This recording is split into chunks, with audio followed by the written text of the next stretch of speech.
전능하신 아버지 하나님, 지난 일주일 동안 저희들을 잘 보호하여 주셔서 감사합니다.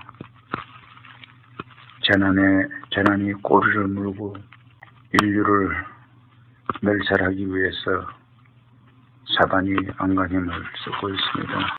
아버지, 이러한 위기를 저희들이 기회로 삼아 우리의 눈이 밝아지고 영적인 눈을 떠서 하나님의 사랑에 저희들이 포커스를 맞출 수 있도록 도와주시고,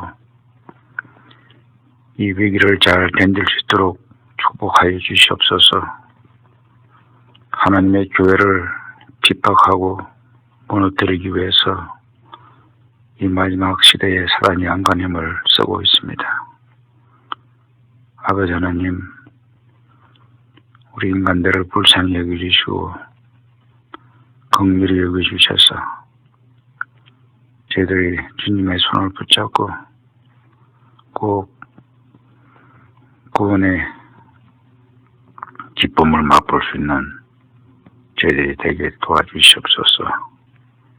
이제 2020년이 거의 다 지나가고 있는 이때 저희들이 주님과 더 가까운 영적인 생활을 살 수 있도록 도와주시옵소서. 우리 예수님을 믿는 전 세계에 있는 모든 교인들에게 힘을 주시고 용기를 주셔서 이 재난을 잘 이겨낼 수 있도록 도와주시고, 또 이 기회를 통해서 믿지 않는 사람들이 하나님을 발견할 수 있는 기회가 더 많이 생길 수 있도록 도와주셔서 화가 복이 될 수 있도록 도와주시옵소서. 오늘도 안식일, 참 안식이 없으면 일주일이 어떻게 지나가는지 저희들이 알 수 없지만은 주님께서 이 날을 축복하여 주셨사오니 오늘 말씀을 통해서 집에서 큰 영적인 용기와 감화를 받을 수 있도록 도와주시옵소서. 우리 모든 센트럴밸리 교우님들 주님 함께 해주셔서 건강하게 해주시고 속히 다시 만날 날이 올 수 있도록 도와주시옵소서. 오늘 말씀에 능력 주시고 큰 깨달음이 있도록 도와주시옵기를 예수님 이름으로 기도합니다. 아멘.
사랑하는 우리 센트럴벨교회 모든 성도 여러분, 한 주일 동안 평안하셨습니까? 여러분들이 기도해 주시고 또 염려해 주신 덕분으로 저희 가족은 2주 동안의 휴가를 잘 마치고 무사히 복귀를 했습니다. 그동안 저희 가족을 위해서 휴가 기간 동안 기도해 주신 우리 집사님들, 또 여러 성도님들, 또 장로님들 감사를 드립니다.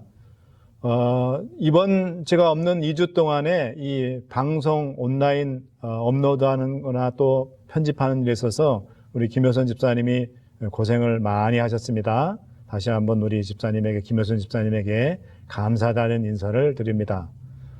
제가 돌아와서 우리 편찮으셨던 분들 좀 확인을 해봤습니다. 우리 김종희 사모님 그동안 좀 많이 힘드셨는데 또 많이 좋아지셔서 얼마나 하나님께 감사한지 모르겠습니다. 또 우리 조인숙 집사님도 컨디션이 많이 회복이 되시고 좋아하셨다고 제가 들었습니다. 너무너무 감사합니다. 우리 담배 아빠인 브레드 형제도 상당히 지금 큰 어려움 없이 잘 그렇게 버텨내고 있다는 그런 소식을, 아주 고무적인 그런 소식을 제가 들었습니다. 우리 다 같이 하나님의 말씀 베드로후서 1장 7절에 있는 말씀을 함께 보도록 하겠습니다. 경건의 형제 우애를, 형제 우애의 사랑을 공급하라. 어느 날 스승이 제자들을 불러놓고 이렇게 질문을 던졌습니다. 밤의 어두움이 지나가고 새날이 오는 것을 어떻게 알 수 있는가? 라고 이렇게 제자들에게 질문을 던졌습니다. 그러자 한 제자가 이렇게 대답했습니다. 온 세상이 밝아오는 것을 보면 새날이 온 것을 알 수 있습니다, 스승님. 그랬더니 이 스승이 고개를 저으며 아니라고 했습니다.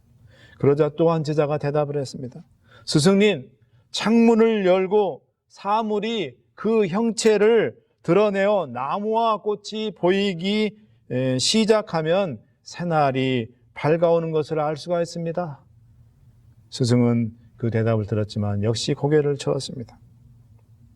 여러 제자들이 그 뒤에 각자의 의견을 나름대로 제기를 했지만은 스승은 계속 아니라고 대답할 뿐이었습니다. 실망한 제자들이 스승에게 그래서 이렇게 물었습니다. 그러면 스승님은 밤에 어둠이 가고 새날이 오는 것을 어떻게 아실 수 있습니까? 그러자 스승은 이렇게 대답을 했다고 합니다. 너희가 눈을 크게 뜨고 주위를 둘러보았을 때 지나다니는 모든 사람이 형제로 보이면 그때 비로소 새날이 밝아오는 것이다 라고 그렇게 대답을 했습니다. 오늘 이 시간 저는 사도 베드로가 소개한 그리스도인 향상의 8계단 중에 7번째인 형제 우애를 다루면서 우리가 힘써야 할 것들 7번째 형제 우애라는 그런 제목으로 말씀의 은혜를 나누고자 합니다. 본문에 등장하는 이 형제 우애라는 말은 원어로 필라델피아라고 하는데요. 이 단어는 사랑을 뜻하는 필로스라는 말과 형제를 뜻하는 아델포스라는 이 두 단어가 합쳐져서 만들어진 단어라고 합니다. 그 뜻은 혈육인 형제나 자매 간의 사랑을 뜻하고 있습니다. 여러분, 형제 우애가 무엇인지를 우리가 알려면 먼저 형제가 누가 우리의 형제인지를 우리가 알아야 되는 것입니다. 우리 다 같이 마태복음 12장 50절에 있는 말씀을 함께 보도록 하겠습니다. 누구든지 하늘에 계신 내 아버지의 뜻대로 하는 자가 내 형제요 자매요 모친이니라 하시더라. 예수님께서 십자가상에서 그리스도의 형제가 누구인지를, 당신의 형제가 누구인지를 정확하게 말씀하셨는데 그 말씀을 통해서 우리는 우리가 서로 어떻게 형제가 될 수 있는지를 알 수가 있습니다. 예수님은 누가 내 형제요, 내 자매라 그랬습니까? 그것은 바로 하나님의 아버지의 뜻대로 행동하는 자가, 그런 사람은 누구든지 예수님의 형제라고 말씀하셨습니다. 그러면 여기서 주님께서 말씀하신 아버지의 뜻대로 사는 자들은 누구입니까? 누가복음 8장 21절 말씀입니다. 예수께서 대답하여 가라사대 내 모친과 내 동생들은 하나님의 말씀을 듣고 행하는 이 사람들이라 하시니라. 여러분, 누가는 예수님의 말씀을 언급하면서 예수님의 형제는 하나님의 말씀을 듣고 행하는 사람들, 즉 하나님의 말씀에 순종하며 그 말씀대로 사는 자들이라고 그렇게 말하고 있습니다. 골로새 1장 2절을 보겠습니다. 골로새에 있는 성도들 곧 그리스도 안에서 신실한 형제들에게 편지하노니 우리 아버지 하나님으로부터 은혜와 평강이 너희에게 있을지어다. 바울은 골로새 교인들을 향하여 뭐라고 불렀습니까? 성도라고 그렇게 부르고 있습니다. 그러면서 또한 그리스도 안에서 골로새에 있는 교인들이 바로 그리스도 안에서 신실한 형제들이라고 그렇게 부르고 있습니다. 여러분, 그리스도 안에서, 바울이 말한 그리스도 안에서 형제라는 이 말은 도대체 무슨 뜻입니까? 여러분, 이 말은 예수 그리스도를 나의 구원의 주, 또 생명의 주로 고백하고 그리스도께서 십자가에서 흘리신 보혈의 은혜, 즉 속죄의 은혜를 믿음으로 받아들이는 사람들을 말하고 있습니다. 요한복음 1장 12절 말씀입니다.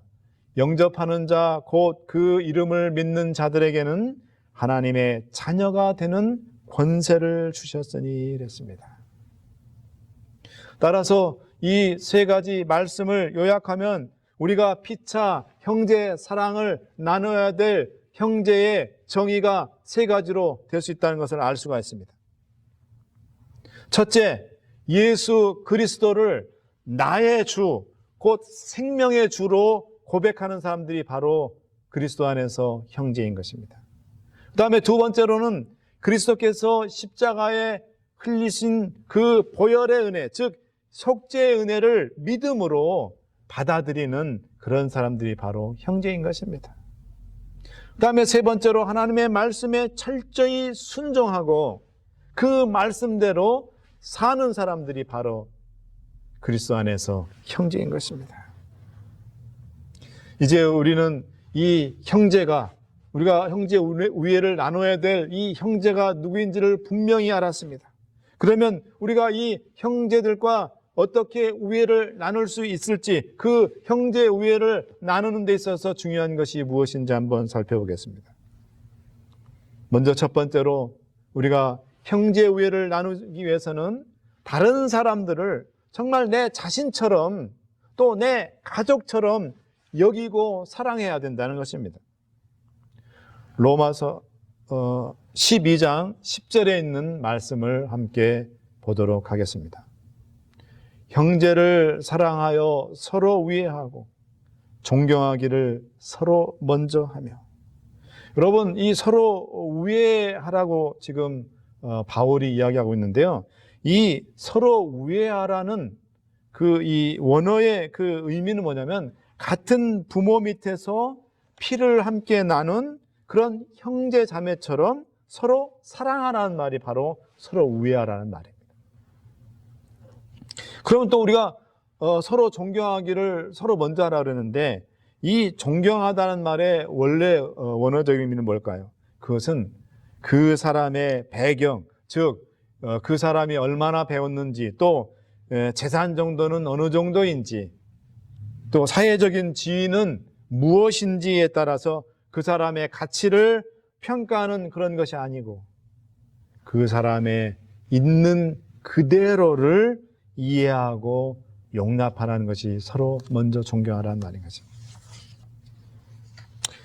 제가 한국에서 목회할 때 서울에서 목회를 했는데 제가 미국에 공부하러 오기 직전에 서울에서 목회를 했는데요. 한 번은 이제 신라 호텔 그 식당에서 약속이 있었습니다. 같이 식사를 하면서 이제 만나기로 한 그런 약속이 있었는데요. 저는 그때 제가 94년도인가요? 95년도인가 정도에 처음으로 제가 결혼하고 가정을 꾸린 지 첫 차를 장만을 했는데 98년도 같네요. 98년도. 98년도. 그 98년도에 이제 차를 샀는데 현대차를 샀습니다. 그 차가 뭐냐면 바로 아토스라는 이 차입니다. 여러분들 지금 사진으로는 이게 굉장히 이게 길쭉해서 차가 큰 차처럼 보이지만요. 이 차는 아주 작은 경차입니다. 그래서 제가 이 아토스 조그만 차를 몰고 저희 집사람과 함께 신라 호텔에 왔는데 주차장 입구에서 주차 요원이 이 제 차를 이렇게 보고는 아주 떨떠름한 그런 표정을 못해서 겨우 막지 못해서 제 차를 이렇게 안내해 주는 것이었어요. 그런데 제 뒤에 고급 외제 세단인 벤츠 까만 이 고급 센차 최신형 벤츠 세단이 탁 들어온 걸 제가 봤어요. 그랬더니 주차요원이 어서 오십시오 하면서 90도로 인사를 하며 아주 친절하게 잘 이렇게 안내해 주는 모습을 보게 되었습니다.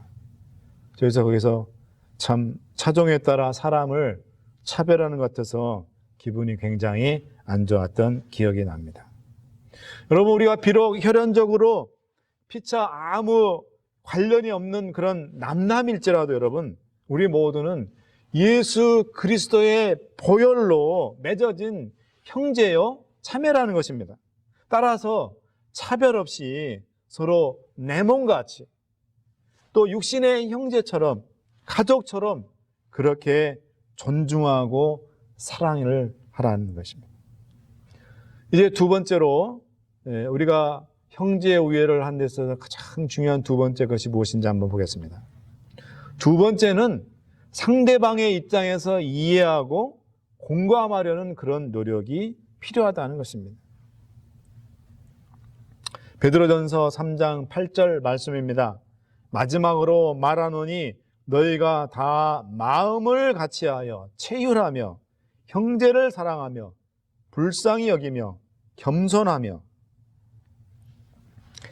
여러분, 베드로는 형제를 사랑할 때 마음을 같이하고 체휼을 하라고 했습니다. 이 체휼이라는 말이 한자로 좀 어려운 것처럼 느껴지는데요. 이 체휼이라는 말의 뜻은 상대방을 가엽게 불쌍하게 여기고 또 그 상대방을 정말 긍휼히 여기는 그런 마음을 가리켜서 체휼이라고 합니다. 여러분, 형제를 사랑하려면요, 형제가 슬퍼할 때 같이 슬퍼하고 또 기뻐할 때 같이 기뻐해야 하는 것, 그것이 필요합니다. 이것을 가리켜서 공감이라고 합니다. We feeling, 공감이라고 그렇게 합니다. 상대방을 이해하고 공감하려면 어떻게 해야 됩니까? 그 사람의 입장에서 그 사람을 바라보고 이해하도록 노력해야 됩니다. 여러분들이 잘 아는 단어 중에 어떤 단어가 있습니다. understanding이라는 단어가 있습니다. 이 understanding이라는 말은 이해하다, 이해, 그런 뜻인데 이 말은 원래 두 개의 단어로 이루어졌어요. 하나는 under라는 단어, under라는 뜻이 밑에라는 뜻이잖아요. 그 다음에 또 하나는 stand, 서 있다. 그러니까 이해를 하려면 상대방의 밑에 서서 상대방을 봐야 이해가 된다는 그런 뜻입니다. 여러분, 세계적인 스타급의 선수가 은퇴하고 감독을 하면 감독으로 성공을 하는 확률이 높을까요? 아니면 그렇지 않을까요? 스포츠 학자들이 통계를 내보니까요, 세계적인 그런 명성을 얻었던 선수였을 때 그런 사람이 감독으로 이제 은퇴하고 감독이 됐을 때 감독으로서 성공할 률이 거의 10% 미만이라고 합니다. 왜 그럴까요?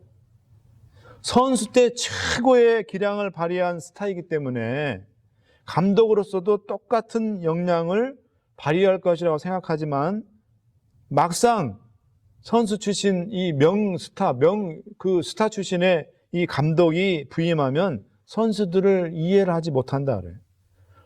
자기는 선수 때 워낙 잘했기 때문에 선수들이 조그만 실수를 해도 그것을 용납하지 못한다 그럽니다.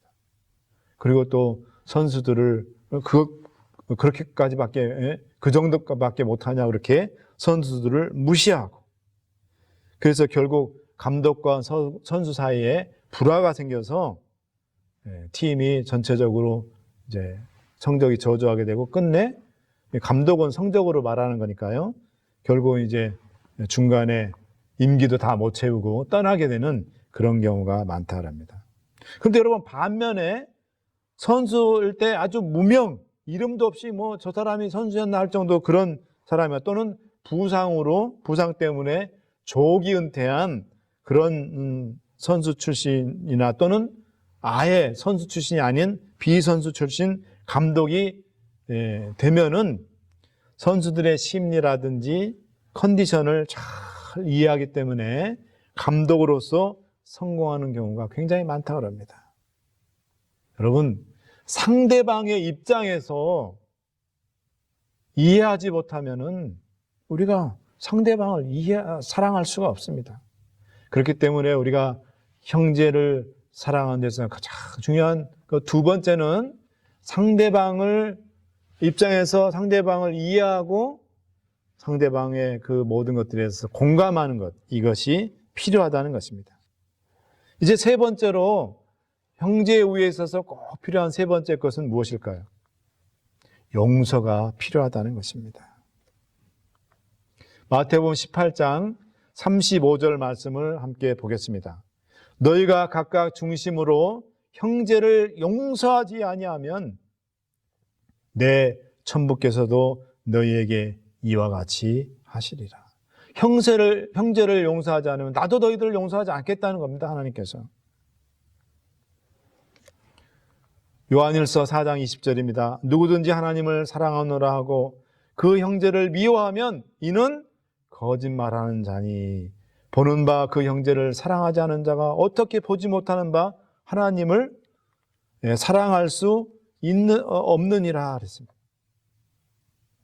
여러분, 형제를 용서하지 않고 어떻게 내가 하나님 앞에 용서를 받을 수 있겠습니까? 여러분, 왜 다른 사람을 용서하지 못하는 줄 아십니까? 사람은 누구나 이 자존감의 상처를 받게 되면 참을 수 없어 하고 그 후유증이 굉장히 오래 간다고 합니다. 취미 생활을 하고 또 일에 열중하면 그 순간에는 마음의 상처를 잠깐 잊을 수는 있지만은 궁극적으로는 치유되지 않는다고 합니다. 그래서 용서가 어려운 것이라고 합니다. 용서는 정말 쉬운 일이 아닙니다. 여러분, 예수님의 마지막 사역, 예수님의 마지막 미니스트리가 뭔지 아십니까? 누가복음 23장 34절입니다. 이에 예수께서 가라사대 아버지여 저희를 사하여 주옵소서. 다른 말로 얘기하면 아버지여 저희를 용서하여 주시옵소서. 자기의 하는 것을 알지 못함이니이다 하시더라. 그렇습니다. 여러분, 예수님께서 십자가상에서 마지막 돌아가시 전에 이 땅에서 하신 사역은 죄 없으신 예수님을 십자가에 못 박고 죽이라고 외치던 그 무지막지한 유대인들을 용서하는 것이었습니다. 그 사람만 생각하면 잠도 안 오고 분노가 치밀러 오르고 도저히 용서치 못할 것 같지만, 사랑하는 여러분, 우리가 그 순간에 내 자신의 감정에 여러분 집중하시지 마시고 주님을 생각하시기 바랍니다. 사람과 사람 사이에 무너진 감정, 상처받은 감정은 오직 주님께서만 치유해 주실 수 있습니다. 하나님의 은혜만이 치유해 주실 수 있는 것입니다. 분을 품는 것, 화난 감정을 지속하는 것이 우리의 정신 건강과 몸에 상당히 악영향을 끼친다고 합니다. 사랑하는 여러분, 야곱과 에서의 예를 한번 생각해 보십시오. 두 사람은 원수 사이였습니다. 팥죽 한 그릇 때문에 동생에게 속은 에서는 복수와 원한의 감정으로 서로 간에 원수지간이 되었습니다. 특별히 에서는 그 동생을 복수와 원한의 감정으로 동생 야곱을 기다렸습니다. 여러분, 이 두 형제를 화해시킨 것은 무엇입니까? 그것은 바로 하나님의 개입과 은혜 때문에 이 두 사람이 화해하게 되었고 다시 형제간의 우애를 회복하게 되었습니다. 여러분, 우리가 정말 어떤 용서하지 못한 다른 사람이 나에게 잘못했을 때 먼저 시시비비를 판단해서는 안 됩니다. 그럴 때 여러분 다 하나님께 맡기시 바랍니다. 로마서 14장 10절 13절입니다. 내가 어찌하여 내 형제를 판단하느냐? 어찌하여 내 형제를 업신여기느냐? 우리가 다 하나님의 심판대 앞에 서리라. 그런즉 우리가 다시는 서로 판단하지 말고 도리어 부딪힐 것이나 거칠 것으로 형제 앞에 두지 아니할 것을 주의하라. 히브리서 3장 1절은 또 이렇게 얘기합니다. 그러므로 함께 하늘의 부르심을 입은 거룩한 형제들아, 우리의 믿는 도리의 사도이시며 제사장이신 예수를 깊이 생각하라 그랬습니다. 여러분, 우리의 상한 감정을 어루만져 주시는 것은 오직 주님만이 그렇게 해 주실 수 있습니다. 내 마음을 아프게 한 그 사람을 생각할 것이 아니라, 내가 상대방의 잘못을 판단하려는 것이 아니라 예수님을 깊이 생각할 때 우리의 마음 깊은 곳에서 용서의 자리가, 용서의 마음이 생기게 되는 것입니다.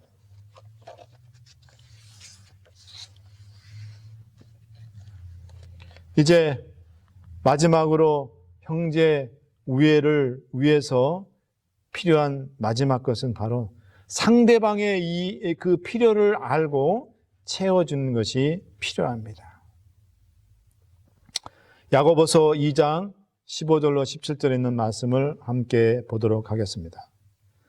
만일 형제나 자매가 헐벗고 일용할 양식이 없는데 너희 중에 누구든지 그에게 이르되 평안히 가라, 더웁게 하라, 배부르게 하라 하며 그 몸에 쓸 것을 주지 아니하면 무슨 유익이 있으리요?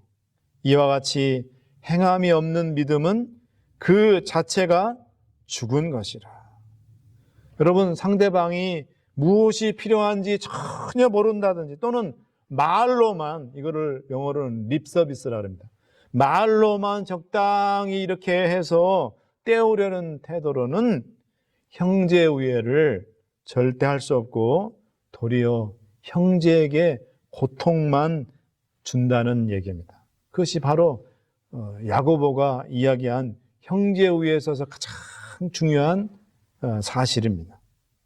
제가 대학원을 다닐 때 했습니다. 저는 시골에서 정말 몸 하나 믿음 하나님만 바라보고 서울에 올라왔기 때문에 정말 저는 고등학교 때부터 아르바이트를 해야만 했습니다. 그래서 고등학교 때 기숙사에서 종지기를 했습니다. 큰 기숙사 그 앞에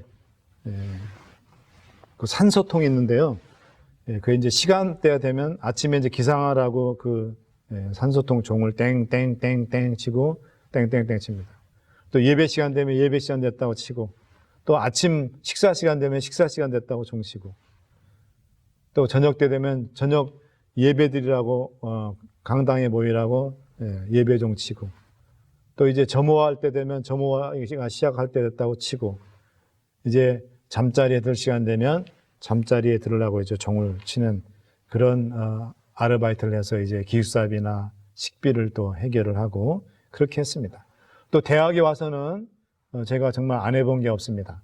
특별히 이제 하나님께서 은혜를 주셔서 제가 삼육대학교 도서관 숙직실에 이제 친구랑 같이 대학 신학과 4학년부터 대학원 졸업할 때까지 한 4년 정도를 제가 이제 대학원은 그 삼육대학 도서관 그 숙직실에서 일했습니다. 그러다 보니 늘 정말 경제적으로 얼마나 힘들었는지 몰라요. 저는 대학이나 대학원 때 이 뭐 미팅이나 무슨 뭐 대학 생활의 낭만, 뭐 여행 그런 거 가본 적이 없습니다.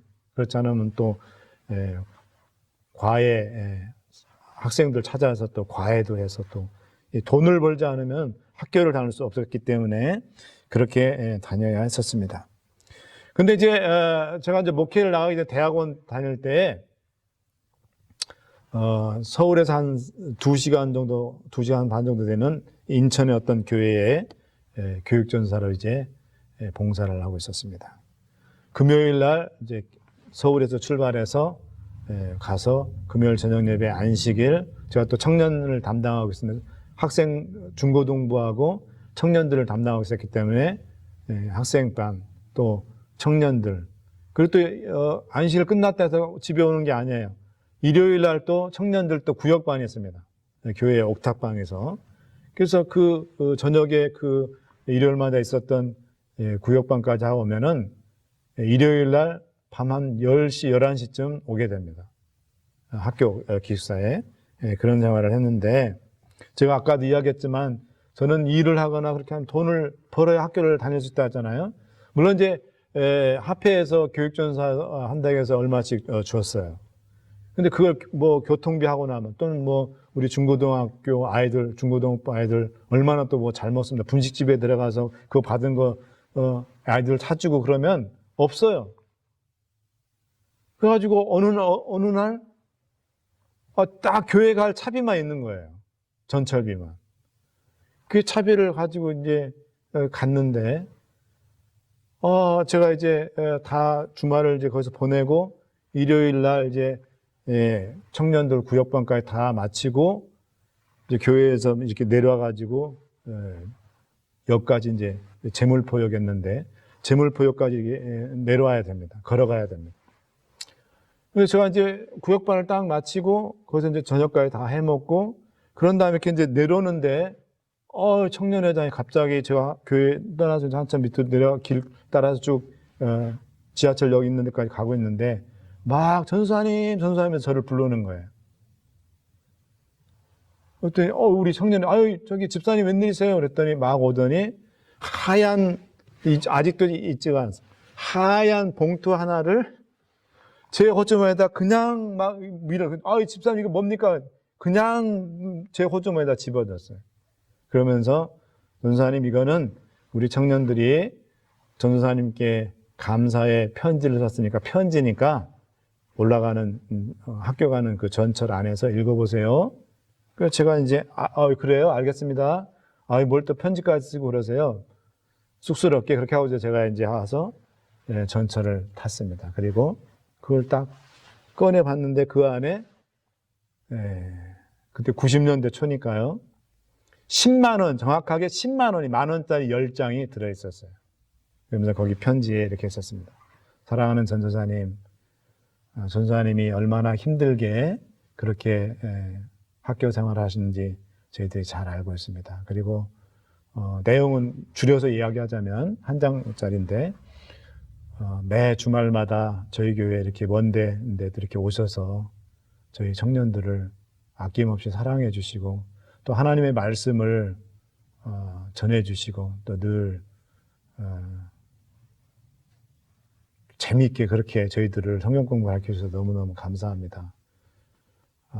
저희들이 조그맣게 전사님에게 감사한 마음을 모아서 이렇게 드리니 전사님 아무 말씀 마시고 쓰시라고 그런 편지를 거기다 넣어가지고 10만 원을 넣은 거예요. 제가 그 편지를 받고 어땠을까요?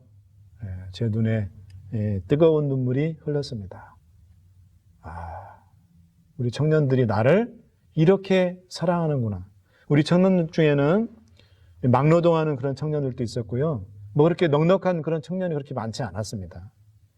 그들도 힘들 텐데 참 전사님이 정말 그때 제가 정말 차비도 없을 때에서 너무너무 아쉬울 때였었거든요. 어떻게 그걸 알고 이렇게 나에 대한 이 배려를 이렇게 해줬을까. 그 편지를 읽고 내내 우리 청년들에 대한 고마운 생각 때문에 제가 올라온 내내 눈물을 흘렸습니다. 사랑하는 여러분, 형제우애는 말로만 하는 게 형제우애가 아닙니다. 어려운 그런 사정, 또 어려운 어떤 그 뭔가 도움이 필요하던 어떤 그런 상황에 처해 있는 그런 것들을 알게 되면 그냥 말로만 아이고 요즘 어떻게 지내십니까? 좀 어렵지 않습니까? 이렇게 하는 것이 아니라 말없이 그 사람의 필요가 무엇인지를 깨닫고 잘 살펴서 우리 교우님들은 이 머리 위에 이 안테나가 이 더듬이가 다 있어야 돼 항상. 그래서 어느 분이 어려운 분이 없나 누가 힘들지 않나 그렇게 우리가 살펴서 그분들의 그 필요한 것들을 우리가 채워줄 수 있는 그것이야말로 가장 큰 그런 형제 사랑, 형제 우애라고 오늘 야고보는 우리에게 말씀을 해주고 있습니다. 사랑하는 우리 센트럴교회 모든 성도 여러분, 정말 뜨겁게 이렇게 어려운 분 계신 분들 우리가 찾아서 그런 분들에게 필요를 채워줄 수 있는 그런 넉넉하게 형제우애를 나눌 수 있는 그런 여러분과 제가 되기를 간절히 바랍니다. 이제 저는 말씀을 요약하며 여러분들에게 호소를 드립니다. 형제를 위해서는 상대방을 내 몸처럼 또 내 가족처럼 여기고 사랑을 하자. 그 다음에 두 번째로는요, 상대방의 입장에서 이해하고 공감하자. 또 세 번째로 예수님을 생각하며 상대방을 어떻게 해요? 너그럽게 용서해 주자. 마지막으로 가장 중요한 것은 상대방의 필요를 대충 하는 것이 아니라 정확하게 알고 그 필요를 채워주자. 이제 저는 한 성경절을 읽고 여러분에게 호소하고 마치도록 하겠습니다.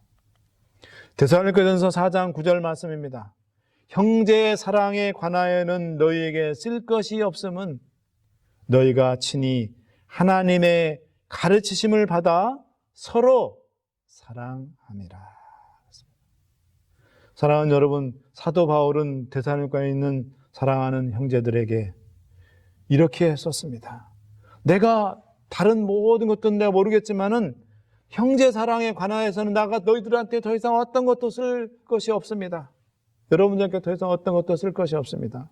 왜냐하면 여러분들은 친히 하나님의 가르침을 받아서 서로 뜨겁게 사랑하는 그런 형제우애를 실천하는 그런 교우님들이기 때문에 내가 형제 사랑해야 된다 더 이상 아무 할 얘기가 없습니다. 오늘 이 사도 바울의 이 고백이 저의 고백이 되기를 간절히 바랍니다. 우리 센트럴 밸리 교회 하면 무엇보다도 형제 사랑이 정말 뜨거운 형제 우애가 정말 깊은 예수 그리스도 안에서 우리가 같은 형제요 우리가 자매 아닙니까? 그 형제 사랑 필라델피아 이 사랑이 넘쳐나는 그런 아름다운 우리 센트럴 밸리 교회 그리고 우리 센트럴 밸리 교회 모든 성도님들이 되시기를 간절히 바라면서 오늘 말씀을 마치도록 하겠습니다. 감사합니다.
하늘 아버지, 베드로후서 1장 7절 말씀을 통하여 누가 우리의 형제인지 또 형제 우애를 나눈 데 있어서 중요한 것이 무엇인지를 가르쳐 주셔서 감사합니다.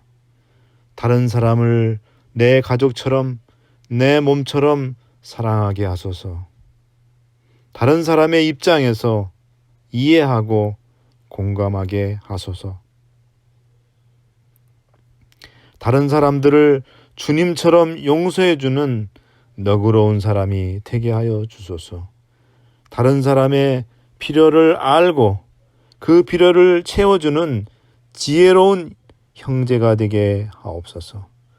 오 아버지, 오늘 또 질병과 싸우는 주의 백성들 기억하여 주시옵고 치유의 은총을 베푸시사 건강을 속히 되찾게 하옵소서. 어려운 일 당하는 사랑하는 성도이 싸우면 주님께서 다 해결해 주셔서 하나님께 영광과 찬송드리게 하옵소서.